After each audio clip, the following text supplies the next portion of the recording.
ان کے بعد حیدر کرار کا دور آتا ہے، حضرت علی کرم اللہ تعالی وجہہ کا دور آتا ہے۔ حضرت علی کرم اللہ وجہہ کا حال بتاؤں کیا حال تھا؟ ایک مرتبہ شروع میں جب حضرت خلیفہ بنے تو کچھ دوسرے شہر سے کوئی ایک وفد آیا مدینہ منورہ امیر المومنین سے ملنے کے لیے۔ تو مدینہ میں طریقہ یہ ہے کہ جو بھی مدینہ میں پہنچے گا، کسی کے یہاں آپ مہمان جائیں گے تو اپنے میزبان کے گھر نہیں جائیں گے، پہلے کوئی نہیں جائے گا۔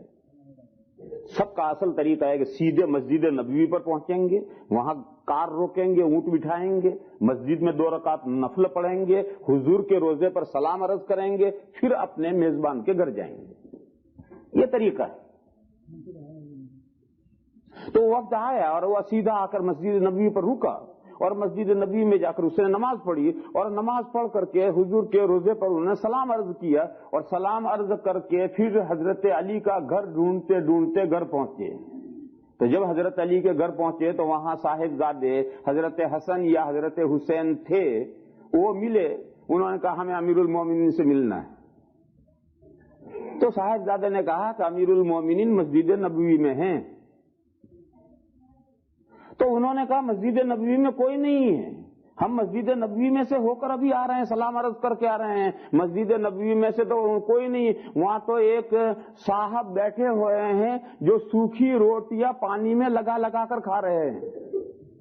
حضرت حسن نے کہا وہی امیر المومنین ہے۔ حضرت حسن نے کہا وہی امیر المومنین ہے، سوکھی روٹیاں پانی میں لگا لگا کر کھا رہے تھے۔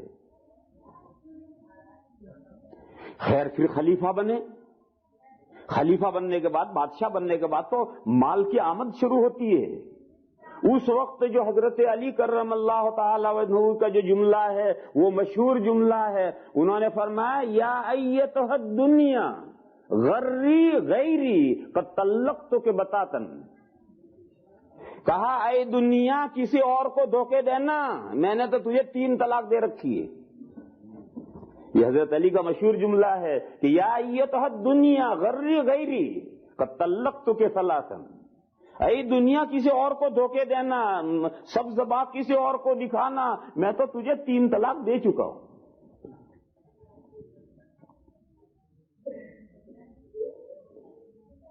یہ وہ طریقے زندگی ہے، یہ ساری اس وقت کی جو دنیا تھی، اس دنیا کا جو سب سے اہم مکھن جو علاقہ تھا اس پر اسلامی حکومت تھی اور اس دنیا کا واحد سپر پاور تھا۔ اسلامی حکومت دنیا کا واحد سپر پاور تھا۔ اس سپر پاور کا جو مالک ہے اس کے احوال ہیں، یہ سب خلفاء کے احوال ہیں۔